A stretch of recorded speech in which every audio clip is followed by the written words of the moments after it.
parole est maintenant à Monsieur Olivier Paccaud. Vous avez la parole, cher collègue. Merci, Monsieur le Président, Madame le Ministre, très chers collègues.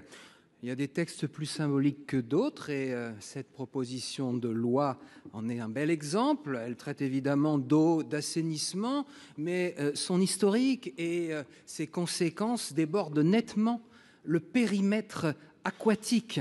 En fait, il s'agit d'une certaine idée de l'intercommunalité, d'une certaine idée de la décentralisation. Il n'est pas question ici d'être pour ou contre le transfert.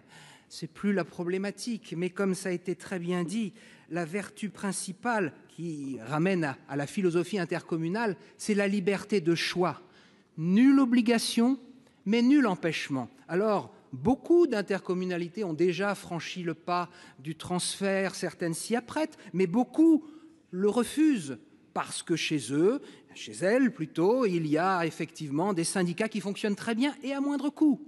Parce qu'aussi, la course au gigantisme, très à la mode dans les années 2010, a montré ses limites.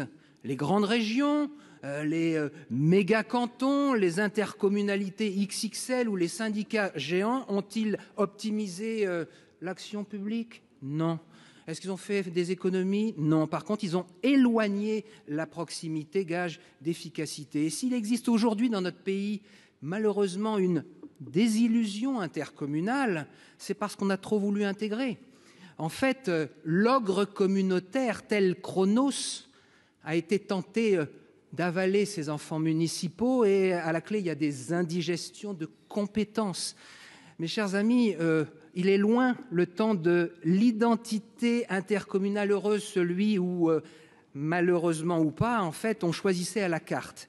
Et permettez-moi de conclure en disant qu'en supprimant l'obligation, qui rime avec recentralisation, eh bien le Sénat, constant dans ses positions depuis 2017, est fidèle à sa vocation de défenseur des libertés, des collectivités et de la démocratie en quelque sorte. Alors, vive la liberté de choix et vive la décentralisation.